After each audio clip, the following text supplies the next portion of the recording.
What is up guys, welcome to this video.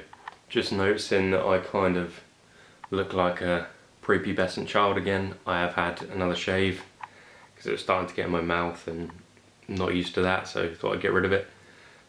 So if you'll excuse the fact that I look about 15 years old. Just finished breakfast. I had some oats with water, sprinkled a bit of a banana Nesquik in there actually because I've run out of protein. The only protein I've got left now is strawberry, and I don't really think strawberry goes well with oats, so I just sprinkled some of that in there.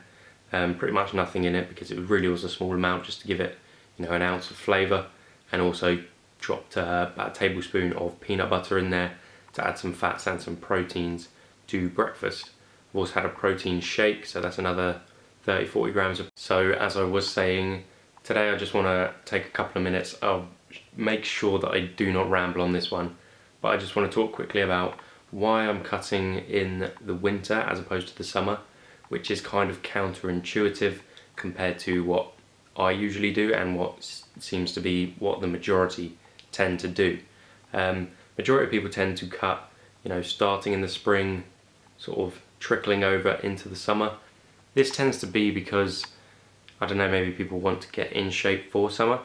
But from my personal experience, what it tends to do is give you sometimes an unmakeable deadline. If you start your cut in April, May, you want to be shredded for June, July, you do not have the space for the slip-ups, you do not have the space to have change of plans or to go away and do things, and it can put extra stress on you as an individual when you're trying to maintain such a strict diet and a strict cardio regime and workout regime without the knowledge that if it goes wrong, it's not the end of the world. I've said before, I prefer doing cardio in the cold because you don't sweat. I hate it when you're out and you're just absolutely boiling. Your head, temperature seems to go up and it's throbbing and you can't get your breath back and your mouth dries out and everything. I much prefer, there are negatives to going out in the cold. You can get injuries if you don't warm up. You also can, breathing in really cold air can make you cough, can hurt your lungs, but I just prefer it. I find it more comfortable personally. But the thing for me, really, like I was saying, is that if I am to start my cut now, then I've got a long period of time before that sort of summer time comes in where you want to be leaner if you're going on holiday, or, for me the big thing is body power, and obviously just trying to grow YouTube. It's pretty much common knowledge by now that your YouTube channel will do better if you have a great physique. I think it's childish to imagine that you can have the best knowledge in the world, but if you do not look the part, you're not going to get the attention that you deserve.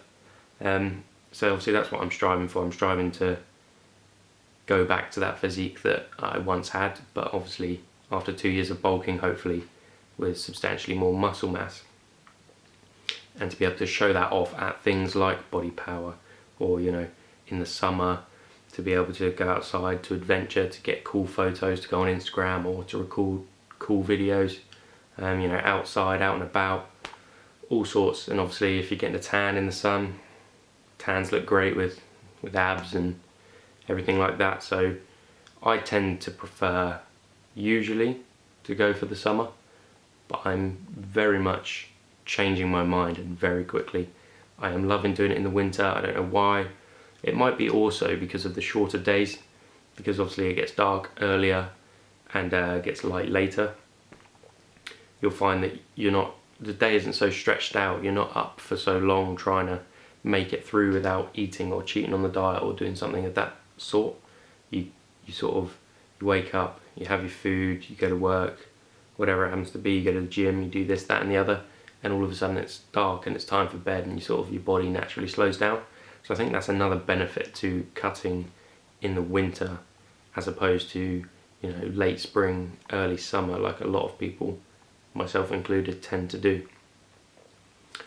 Anyway, I've got to go and run some errands and also hit the gym, so I'm going to do that now, and I'll catch up with you guys probably in a gym commentary. See you in a bit.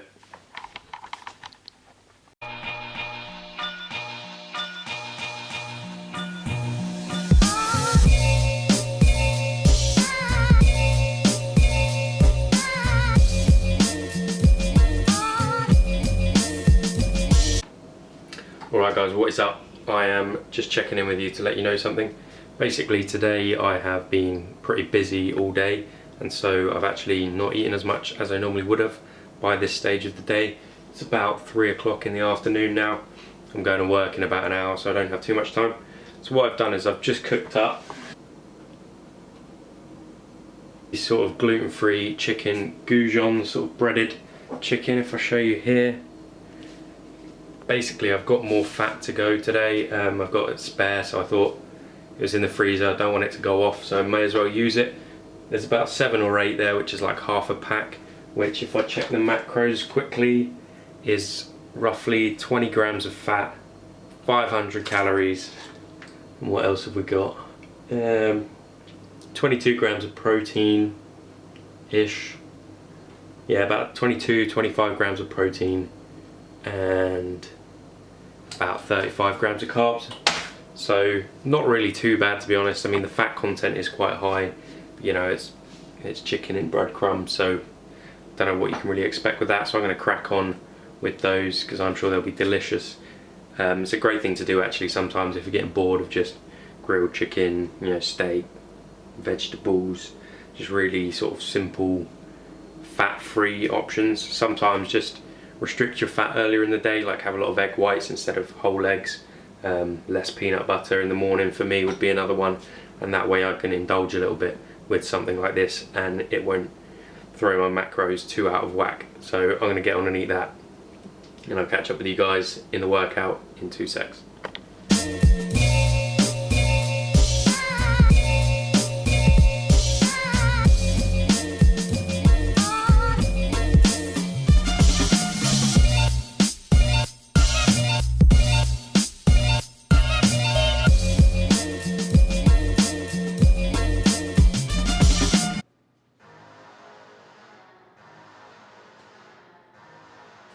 Alright guys, we are back in the gym. Today I hit a shoulder day, starting off with regular seated dumbbell shoulder press. As usual, nice 90-degree angle in the legs. Make sure to be planting your feet. You don't want to be on your tiptoes, you don't want to be on anything like that. You want to be driving into the floor, and that way it adds extra power to your press because your feet is where the power comes from. Now, some people like to touch the weights at the top of the movement. I try not to. I try to get them as close as possible so that I am getting the maximum range of motion without, as soon as they touch, the tension comes off the muscle and it gets an ever so slight rest. So I was going for 8 to 12 reps for 5 sets on this exercise. Again, like all the other exercises I've been doing on other days, just aiming for repetitions, repetitions, repetitions.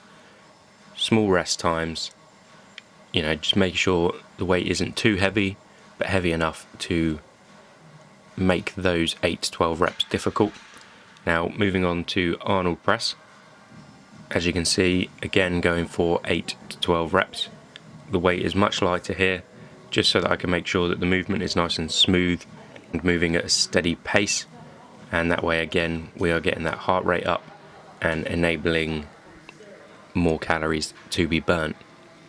Next up, I went on to a superset of lateral raises. As you can see here, what I like to do with lateral raises is have the arms slightly bent.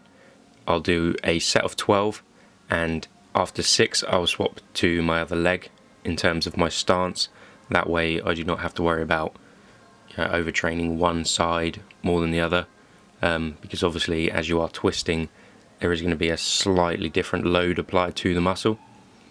So I like to make sure I do the same amount of reps on each side. Moving on to the second part of the superset, which is plate raises. Very good exercise. What I like to do is get it up as quick as possible. Try not to use the back to start with. It might happen towards the end of the set or towards the 4th or 5th set, as once again I was going for 5 supersets with these exercises.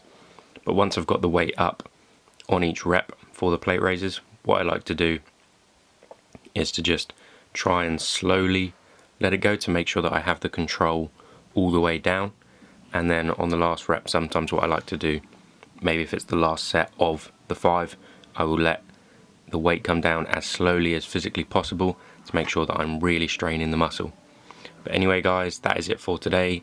Thank you for watching the video. If you enjoyed it, be sure to leave a like and subscribe to stay up to date, and I'll see you guys in the next video.